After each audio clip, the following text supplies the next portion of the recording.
Hello, സുഖനല്ലേ? ഈ പറയുന്ന എനിക്കും കേൾക്കുന്ന നിങ്ങൾക്കും ഒരേപോലെ കണക്ട് ആവുന്ന ഒരു കാര്യമല്ലേ ഓവർ തിങ്കിങ്? ഇതിനെക്കുറിച്ച് ചില കാര്യങ്ങളിൽ എനിക്ക് വലിയ ധാരണയില്ലെങ്കിലും എനിക്ക് അറിയാവുന്ന ഒരു കാര്യം ഞാൻ പറയാം. നമുക്കൊരു കഥ നോക്കിയാലോ? ഒരു കുട്ടി അവളുടെ അച്ഛന്റെ അടുത്ത് പറഞ്ഞു, എനിക്ക് എപ്പോഴും പ്രശ്നങ്ങളാ, എനിക്ക് പ്രശ്നങ്ങൾ ഒഴിഞ്ഞൊരു നേരമില്ലാന്ന്.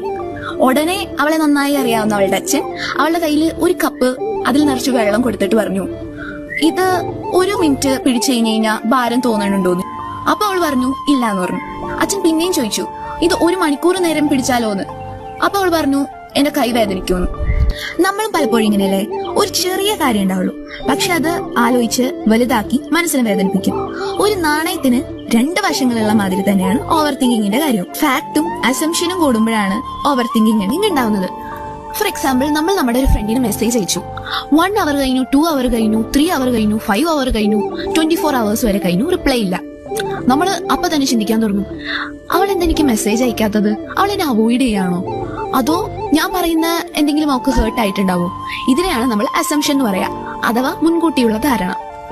ഓവർ തിങ്കിങ് അങ്ങനെ സ്വിച്ച് പോലെ ഒറ്റയടിക്ക് നിർത്താനൊന്നും പറ്റില്ല. ഓവർ തിങ്കിങ് കൂട്ടുകാരൻ കൂട്ടുകൂടാൻ വരുമ്പോൾ നമ്മളൊന്ന് ശ്രദ്ധിക്കണം, ഇത് എന്റെ തോന്നലാണോ, എന്റെ മുൻകൂട്ടിയുള്ള ധാരണയാണോ എന്നപ്പോ ചിന്തിക്കാൻ തുടങ്ങണം. അല്ലെങ്കിൽ ഡയറക്റ്റ് മെസ്സേജ് അയക്കേണ്ട സമയത്ത് ഡയറക്റ്റ് ആയിട്ട് തന്നെ മെസ്സേജ് അയക്കാം.